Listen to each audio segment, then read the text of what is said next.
പൂരപ്രേമികൾ ആകാംക്ഷയുടെ കാത്തു നിന്നിരുന്ന കുടമാറ്റത്തിന്റെ സമയത്തിലേക്ക് നമ്മൾ അടുത്തിരിക്കുകയാണ്. ആയിരക്കണക്കിന് പൂരപ്രേമികളാണ് ഈ ഒരു പൂരപ്പറമ്പിൽ കൂടി നിൽക്കുന്നത്. നെറ്റിപ്പട്ടം കെട്ടി തലയാട്ടി നിൽക്കുന്ന ഗജവീരന്മാർ, ആലവട്ടവും വെഞ്ചാമരവും മുത്തുക്കുടയുമായി അതിന് മുകളിലിരിക്കുന്ന ആളുകൾ. പ്രിയപ്പെട്ടവരെ, നിങ്ങൾ ഓർക്കും ഇത് തൃശ്ശൂർ പൂരം ഡിസംബറിലേക്ക് മാറ്റിവെച്ചതെന്ന്. അങ്ങനെയെങ്കിൽ അതല്ല, ഇത് ദുബായ് പ്രവാസി മലയാളികൾക്ക് വേണ്ടി ടെന്നെക്സ് പ്രോപ്പർട്ടി അണിയിച്ചൊരുക്കിയ തൃശ്ശൂർ പൂരം ദുബായ് എത്തിസലാത്ത് അക്കാദമിയെ അക്ഷരാർത്ഥത്തിൽ ഒരു പൂരപ്പറമ്പാക്കി മാറ്റിയിരിക്കുകയാണ്. നോക്കൂ, തലയാട്ടി നിൽക്കുന്ന ഗജവീരന്മാർ, നടുക്ക് നിൽക്കുന്ന തലയെടുപ്പുള്ള ആന, അവന്റെ പുറത്താണ് തിടമ്പേറ്റിയിരിക്കുന്നത്. തെച്ചിക്കോട്ടുകാവ് രാമചന്ദ്രനാണോ അതോ പാമ്പാടി രാജനാണോ എന്നൊരു സംശയമുണ്ട്. അപ്പുറവും ഇപ്പുറവും നിൽക്കുന്ന ആരാണ് പ്രിയപ്പെട്ടവരെ? പുതുപ്പള്ളി കേശവനാണോ? കോന്നി സുരേന്ദ്രനാണോ?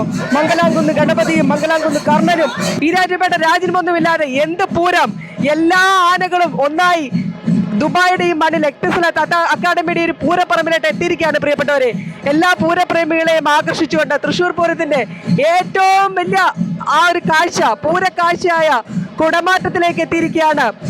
നോക്കൂ, ഒരു ആളുകളെല്ലാം ഒഴുകിയെത്തിക്കൊണ്ടിരിക്കുകയാണ്. ഈ ഒരു ടെന്നെക്സ് പ്രോപ്പർട്ടിയാണ് ഈ ഒരു തൃശ്ശൂർ പൂരം നമുക്കായി ഒരുക്കിയിരിക്കുന്നത്. നമുക്ക് കാണാം, തലയെടുപ്പോടെ നിൽക്കുന്ന ഗജവീരന്മാർ, ആനയും അമ്പാരിയും ഒക്കെയായി നിൽക്കുന്ന ആളുകൾ അതിന്റെ മുകളിലിരിക്കുന്നു. തെച്ചിക്കോട്ടുകാവ് രാമചന്ദ്രനും പാമ്പാടി രാജനും ഒക്കെയാണ് അണിനിരന്നിരിക്കുന്നത്.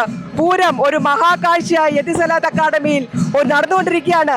എല്ലാ പൂരപ്രേമികളെയും ഞങ്ങൾ എത്തിസലാത്ത് അക്കാദമിയുടെ ഈ ഒരു പൂരപ്പറമ്പിലേക്ക് ക്ഷണിക്കുകയാണ്. ഇതാണ് പ്രിയപ്പെട്ടവരെ പ്രവാസി മലയാളികളുടെ തൃശ്ശൂർ പൂരം.